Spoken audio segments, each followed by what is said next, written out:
এই দুনিয়ার জিন্দগিতে প্রত্যেকটা মানুষ আমরা জান্নাতে যাইতে চাই, কিন্তু এমন কিছু জিনিস আল্লাহ সুবহানাহু ওয়া তাআলা কোরআনুল কারীম এবং হাদিসের মধ্যে বলে দিয়েছেন যে এই জিনিসগুলো তোমার ভেতরে থাকলে আমি আল্লাহ তাআলা তোমাকে পছন্দ করব না, এই জিনিসগুলো থাকলে আমি আল্লাহ তোমাকে জান্নাত দিব না।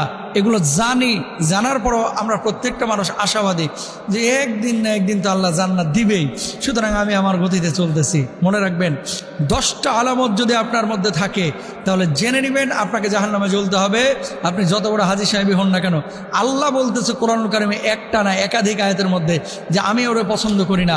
আল্লাহ যারে পছন্দ না করবে সে কি জান্নাতে না জাহান্নামে? আরো জোরে বলেন।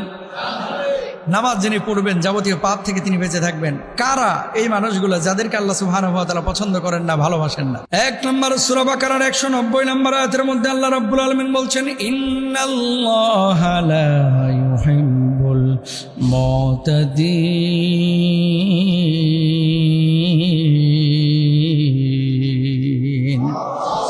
রাব্বুল আলামিন বলছেন সীমা লঙ্ঘনকারীকে আল্লাহ রাব্বুল আলামিন পছন্দ করেন না। আপনার আমার আশপাশে অনেক লোক আছে যে লোকগুলো দাবি করে ইমানদার, যে লোকগুলো দাবি করে আমি নামাজি, যে লোকগুলো দাবি করে আমি মুসল্লি, কিন্তু এই লোকগুলো সীমা লঙ্ঘনকারী। সমাজের মধ্যে অশান্তি তৈরি করে, রাষ্ট্রের মধ্যে অশান্তি তৈরি করে, এলাকার মধ্যে ফ্যাসাদ তৈরি করে, কোনো মানুষ তার থেকে নিরাপত্তা লাভ করতে পারে না। ও যত বড় হাজী সাহেবই হোক না কেন, টাটকা হাজি হোক, নগদ হাজি হোক, বাকি হাজি হোক, পুরাতন হাজি হোক, ডাবল হাজি হোক আর ট্রিপল হাজি হোক, যত বড় মুসল্লি হোক, আল্লাহ রাব্বুল আলামিন বলছে আমি তারে ভালোবাসি না। বলুন নাউজুবিল্লাহ। তাহলে 1 নাম্বার, যারা বিশৃঙ্খল আচরণ করে আল্লাহ তাআলা তাদেরকে পছন্দ করেন না। 2 নম্বর আল্লাহ রাব্বুল আলামিন কি বলছেন খেয়াল করেন, সূরা বাকারা 276 নম্বর আয়াত, লা ইউহিব্বু কুল্লা কাফফারিন আসীম। রাব্বুল আলামিন অবিশ্বাসী পাপীদেরকেও ভালোবাসেন না। সূরা বাকারার মধ্যে বলেছেন এমন কিছু মানুষ আছে খায় আল্লাহর, পরে আল্লাহর, জমিন ব্যবহার করে আল্লাহর, সব কিছু ব্যবহার করছে আল্লাহর, আর গোলামি সামসামি করতেছে লিডারের। আছে না নাই? খাইলো আল্লাহর, পড়লো আল্লাহর, পূজা দিচ্ছে মন্দিরে গিয়া মূর্তির, অনেক এরকম আছে। আল্লাহ রাব্বুল আলামিন বলছে বান্দারে তোরে আমি খাওয়াইলাম, পড়াইলাম, অক্সিজেন দিলাম, পানি দিলাম, সব কিছু আমি তোরে দিলাম, আর তুই গোলামি করলে আরেকজন মানুষের, আরেকজন মূর্তির। আমি আল্লাহ রাব্বুল আলামিন কিয়ামতের ময়দানে তোরে ছাড়বো না। নাউজুবিল্লাহ। একজন মানুষ কি পরিমাণ অক্সিজেন ব্যবহার করতেছে প্রতিদিন, 24,000 টাকার অক্সিজেন। এই যে আমরা যে নিঃশ্বাস নিচ্ছি, অক্সিজেন যদি হসপিটাল থেকে কেনা লাগতো 24,000 টাকা আপনার প্রতিদিন হসপিটালে বিল দেওয়া লাগতো। তার মানে 1 মাসে 7,20,000 টাকার অক্সিজেন আল্লাহর কাছ থেকে ফ্রি নিয়েছেন। সুবহানাল্লাহ বলেন না? তো এই যে অক্সিজেনটা দিচ্ছে কে? আল্লাহ। প্রিয় ভাইরা আমার, 3 নাম্বার, কাদেরকে আল্লাহ পছন্দ করেন না? রাব্বুল আলামিন বলছেন ফা ইন্নাল্লাহা লা ইউহিব্বুল কাফিরিন। আল্লাহ রাব্বুল আলামিন বললেন অকৃতজ্ঞ ব্যক্তিদেরকে আল্লাহ রাব্বুল আলামিন ভালোবাসেন না। এমন কিছু মানুষ আছে যে মানুষগুলোকে আল্লাহ রাব্বুল আলামিন সুস্থতা দিয়েছেন, 40 বছর 50 বছর এই মানুষগুলো সুস্থ জীবনযাপন করছে, টাকা পয়সা আল্লাহ তাআলা ভালোই দিয়েছেন, রুটি রুজির ব্যবস্থা করেছেন। এরপরে এই মানুষগুলোকে জিজ্ঞেস করবেন ভাই কেমন আছে? কিন্তু ভালো নাই ভাই, চলতেছে না, আছি একরকম। কথা বলেন ঠিক কিনা? ছেলে মেয়ে বিশ্ববিদ্যালয়ে পড়তেছে, নিজে আল্লাহ তাআলা তারে ভালো রুটি রুজির ব্যবস্থা করে দিয়েছে, ঢাকায় বাড়ির ব্যবস্থা করে দিয়েছে, গাড়ির ব্যবস্থা করে দিয়েছে। জীবনেও এর মুখে শুনবেন না যে আলহামদুলিল্লাহ ভালো আছি। জিজ্ঞেস করবেন ভাই কেমন আছেন? আছি একরকম। কেন, কি হচ্ছে? এই চলতেছে ভাই। দিনকাল কেমন চলতেছে? এই টানে টুনে যাচ্ছে। ছেলে মেয়েরা কেমন আছে? ভাই খুব একটা সুবিধার নাই ভাই। বউ কেমন আছে? ভাবি কেমন আছে? হেয়ার কথা আর কয়েন না, মোটা হয়ে গেছে, খালি ডায়াবেটিসে টানাটানি, এর নিয়ে আরো যন্ত্রণায় আছি। কোনো সময়ের মুখে শুকরিয়া পাবেন না। কথা বলেন, এরকম লোক আছে না নাই?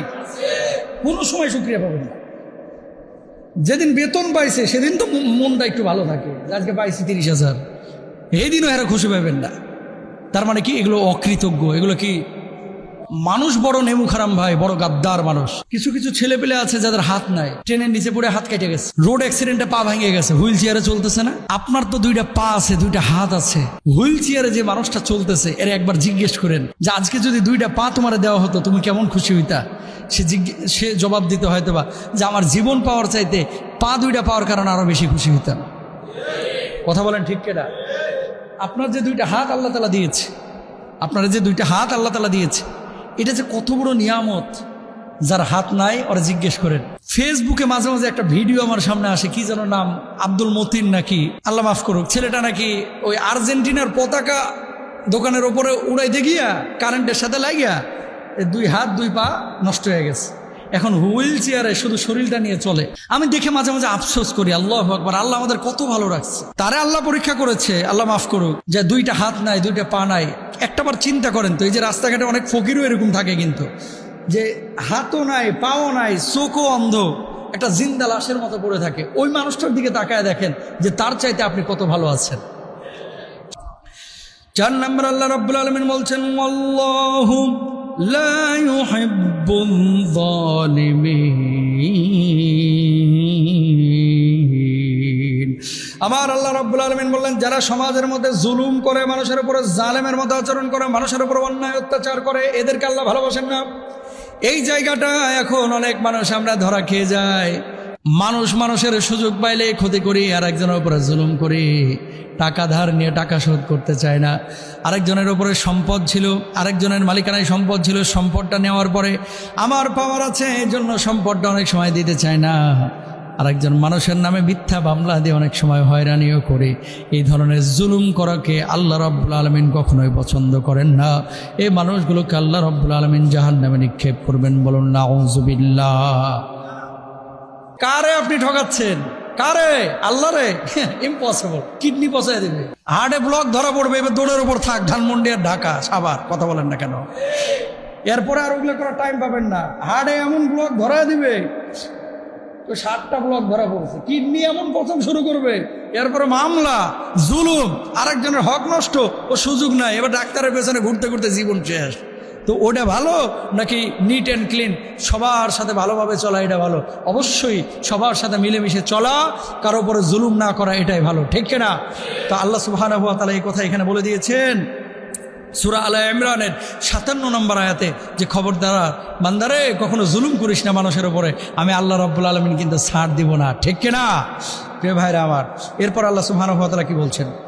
এরপরে রব্বুল আলামিন বলছেন, ইন্নাল্লাহা লা ইউহিব্বুল ফারিহিন, আল্লাহ গর্বিত উৎফুল্লকারীদের ভালোবাসেন না। সূরা নিসার 36 নম্বর আয়াতের মধ্যে বলেছেন, ছেলে জিপিএ 5 পেয়েছে, বাপরে বাপ, মায়ও গিয়ে নাচানাচি করতেছে। জিপিএ 5 পাওয়ার পরে বাপ মার উচিত ছিল সিজদায় লুটায় পড়া। আমার আল্লাহ রাব্বুল আলামিন আমার মেয়ের মেধাটা ভালো রাখছিল, তাই জিপিএ 5 পাইছে। কথা কন না কেন? এরপর আল্লাহ রাব্বুল আলামিন কি বলছেন খেয়াল করেন, ইন্নাল্লাহা লা ইউহিব্বু মান কানা মুখতালান ফখুরা। আল্লাহু আকবার। অহংকারীদেরকে আল্লাহ পছন্দ করেন না। এটা বড় সমস্যা আমাদের। আমি তো ডিরেক্ট বলি, এই জন্য অনেকে লাইগা যায় আর কি। আসলে এই কথাগুলো যেভাবে আল্লাহ বলেছে এভাবে বলাই উচিত। সবসময় মিঠা কথা মানে চলে না, বলতে কি, নবীজি যেখানে গরম হওয়ার দরকার এখানে গরম হয়েছেন, যেখানে নরম হওয়ার দরকার সেখানে নরম হয়েছেন।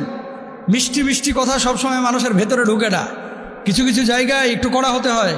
এই যে অহংকার, আল্লাহ তাআলা বলতেছেন যে অহংকারকারীকে আমি পছন্দ করি না। কুড়াল নিয়ে এসে লাকড়ির ওপরে কোপ না দিয়ে নিজের পায়ে কোপ দিলেন, ক্ষতি আপনার হইলো না কুড়ালের হইলো? ক্ষতি হইলো আপনার, কুড়ালের কিন্তু কোনো ক্ষতি নাই। তাহলে আপনি কেন হিংসা করবেন, কেন অহংকার করবেন? খবরদার, কখনো আমরা অহংকার করব না, ইনশাল্লাহ বলেন। শুনেন, একটা মূলনীতি মাথায় রাখবেন, যখন আরেকজনের জন্য দোয়া করবেন, আরেকজনের জন্য যখন কল্যাণ কামনা করবেন, এই কল্যাণটা আপনার দিকে ফিরে আসবে কিন্তু। যে আল্লাহ তারে তুমি সুস্থ করো, আল্লাহ তুমি তার হায়াতের রিজকে বারাকা দান করো, আল্লাহ তুমি তাকে কবুল করো, এভাবে যখন দোয়া করবেন এটা কিন্তু আপনার দিকে ব্যাক আসবে। কখনো অহংকার করবেন না। এরপর আল্লাহ রাব্বুল আলামিন বলছেন, ইন্নাল্লাহা লা ইউহিব্বুল মুসরিফিন। সূরা আনআমের 141 নম্বর আয়াতে আল্লাহ সুবহানাহু ওয়া তাআলা বললেন, আল্লাহ অপব্যয়কারীকে পছন্দ করেন না। অপব্যয়কারীকে। আপনার কাছে 200 টাকা কোনো ম্যাটারই না, কোনো বিষয় না, আর আরেকটা মানুষ 200 টাকার লাগে দেখেন ওখানে সিরিয়াল ধরে গেটের সামনে বসে রয়েছে। কথা বলেন না কেন? এই যে আপনার মসজিদের গেটের সামনে 200 টাকার জন্য 100 টাকার জন্য 8জন 10জন মহিলা বসে থাকে জুমার নামাজের পর। 200 টাকার জন্য মসজিদের পরে মসজিদ সারাদিন ঘুরে বেড়াচ্ছে, আর আপনি ছেলের জন্মদিনের কেক কিনতেছেন 3000 টাকা দিয়া। আপনার কাছে 2000 টাকা কোনো বিষয় না, কিন্তু তার কাছে 2000 টাকা অনেক বিষয়। আপনি আপনার বিলাসিতায় 20,000 খোয়াচ্ছেন, খরচ করে ফেলতেছেন, আর আরেকজন মা ক্যান্সার আক্রান্ত, তার মেডিসিন লাগবে, সে 20,000 টাকার জন্য দাঁড়ে দাঁড়ে ভিক্ষা করে বেড়াচ্ছে। তার মানে কি, পৃথিবীর মানুষ দেখেন আল্লাহ তাআলা কাকে কি অবস্থায় রাখবে এটা আল্লাহর সিদ্ধান্ত। আপনি কখনো অপচয় করবেন না। ইন্নাল মুবাজ্জিরিনা কানু ইখওয়ানাশ শায়াতিন। আল্লাহ রাব্বুল আলামিন বলছেন যে নিশ্চয় অপচয়কারীরা হচ্ছে শয়তানের ভাই। টাকা আজকে আপনার আছে, কালকে আপনার নাও থাকতে পারে, সুতরাং অপচয় অপব্যয় এটা কখনো করবেন না। আল্লাহ নিজে বলছেন যে আমি অপচয়কারীকে পছন্দ করি না, ভালোবাসি না। তো আল্লাহ যদি পছন্দ না করেন তাহলে সে মানুষটা জাহান্নামে যাবে। নাউজুবিল্লাহ বলেন। এরপর আল্লাহ সুবহানাহু ওয়া তাআলা বলছেন ইন্নাল্লাহা লা ইউহিব্বুল খাইনিন। সূরা আনফালের 58 নম্বর আয়াতে আল্লাহ তাআলা বলছেন খেয়ানতকারীকে আমি পছন্দ করি না। যারা খেয়ানত করে, ইদা তুমিলা খানা, যারা খেয়ানত করে এরা মুনাফিক, এবং এই মুনাফিকগুলো জাহান্নামের একেবারে নিকৃষ্টতম স্তরে আসবে। কেউ যদি বলে যে এই কথাটা আপনি কাউকে বলেন না, খবরদার কাউকে বলবেন না। কেউ যদি কিছু টাকা পয়সা আপনার কাছে দিয়ে যায়, যদি বলে এই টাকাটা আপনার কাছ থেকে 1 মাস পরে আমি নিয়ে যাব, ওই টাকাটা ওইভাবেই রেখে দেবেন, তার অনুমতি ছাড়া হাত দিতে পারবেন না। বাপের টাকা ব্যাংকে ছিল 20 লক্ষ টাকা, এই টাকা আপনার হাতে কোনোভাবে এসেছে বাপ মারা যাওয়ার পরে, এই টাকার অধিকার সমস্ত ভাইয়ের এবং বোনের আছে। যার যার হক তার কাছে বুঝিয়ে দেবেন। আপনি বড় ভাই চুপ করে 20 লক্ষ টাকা নিয়ে কয়দিন ব্যবসা করে নেই, 2 বছর পরে যারটা তাকে বুঝিয়ে দেব, এরকম করবেন, এটা খেয়ানত, এটা আমানতের খেয়ানতের গুনাহ আপনার হবে। সুতরাং যার যেই হিস্সা সেটা বাপ মারা যাওয়ার পরে সাথে সাথে তাদেরকে বুঝিয়ে দিতে হবে। আর যদি আপনি ব্যবহার করেন তাহলে তাদেরকে পারমিশন নিয়েই তাদের থেকে ব্যবহার করতে হবে।